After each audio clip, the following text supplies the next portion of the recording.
Bismillahirrahmanirrahim. Assalamualaikum warahmatullahi wabarakatuh. Selamat datang kembali.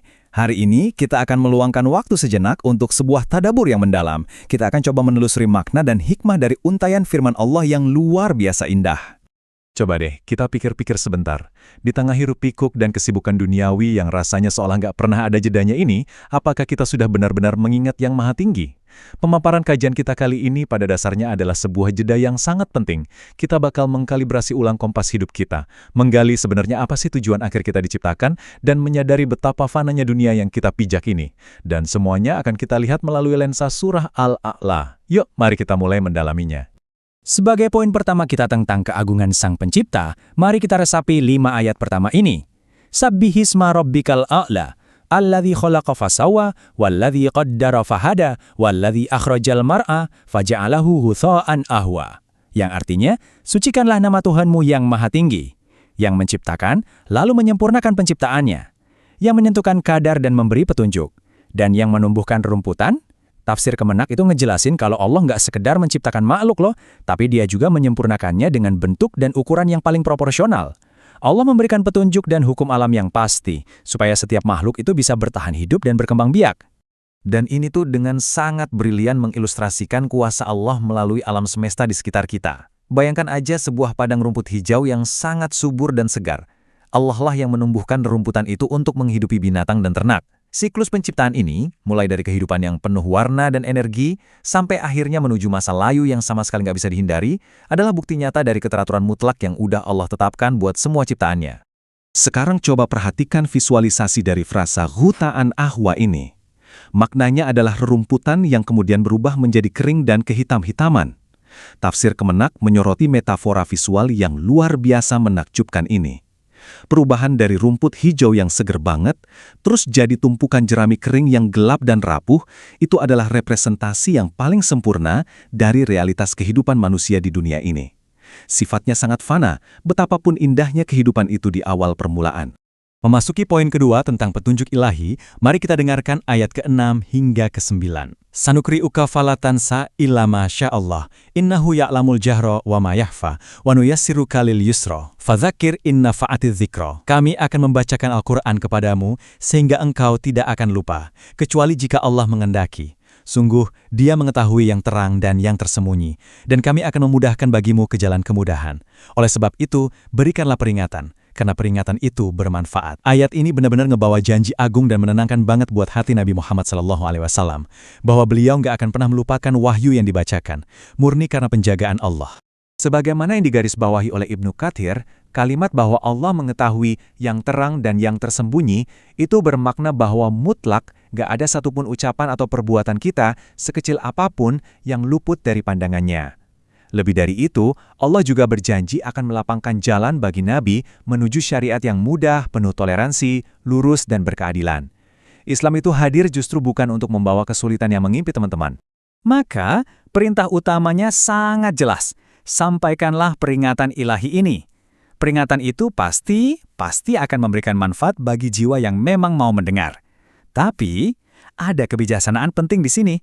Ibnu Katsir mengutip pandangan dari Ali bin Abi Thalib radhiyallahu anhu yang ngasih nasihat supaya kita menyampaikan ilmu itu sesuai dengan jangkauan dan kapasitas akal yang menerimanya.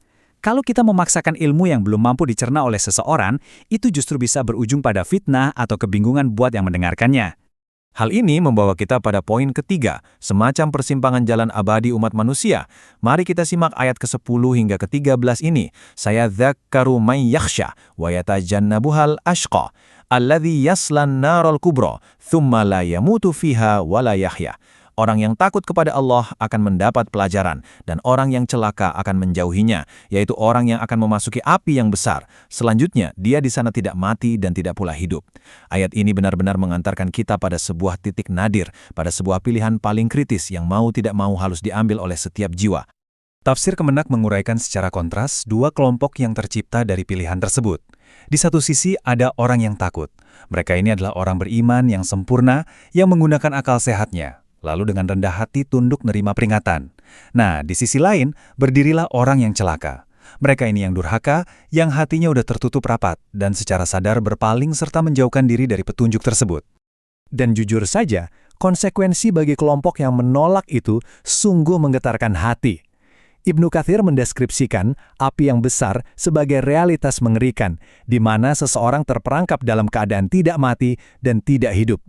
Bayangkan, mereka tidak bisa mati supaya terbebas dari kepedihan azab, tapi kehidupan yang mereka jalani di sana juga sama sekali nggak memberikan manfaat atau keringanan sedikit pun. Ini adalah sebuah penderitaan yang mutlak dan terus-menerus. Kalau ancamannya sedemikian nyata, lantas gimana dong jalan keluarnya?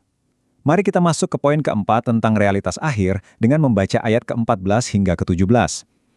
Qad aflaha man tazakka, wa zakara asma rabbihi fasalla, bal tu'thirunal hayatad dunya, wal akhiratu khairu wa abqa.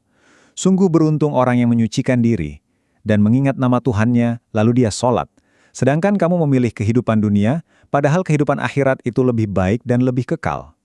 Teman-teman, ayat ini adalah formula agung buat mencapai kesuksesan yang hakiki. Langkah-langkah menuju keselamatan udah dipetakan dengan sangat gamblang. Pertama, bersihkan diri dari kekotoran akhlak dan kemusyrikan. Kedua, ingat kebesaran nama Allah. Ketiga, dirikanlah sholat. Untuk memahami ini secara praktis, Ibnu Katsir mengangkat sebuah hadis dari Jabir bin Abdullah bahwa Nabi Muhammad SAW menafsirkan ayat ini sebagai ikrar tiada Tuhan selain Allah, meninggalkan berhala, serta dengan sungguh-sungguh menjaga ibadah sholat 5 waktu kita. Tapi ya, disinilah letak ujian terbesarnya. Kalau kita menengok kembali pada visual rumput yang mengering tadi, itulah perumpamaan kehidupan dunia kita. Cepat memudar, fana, dan diliputi banyak kesedihan.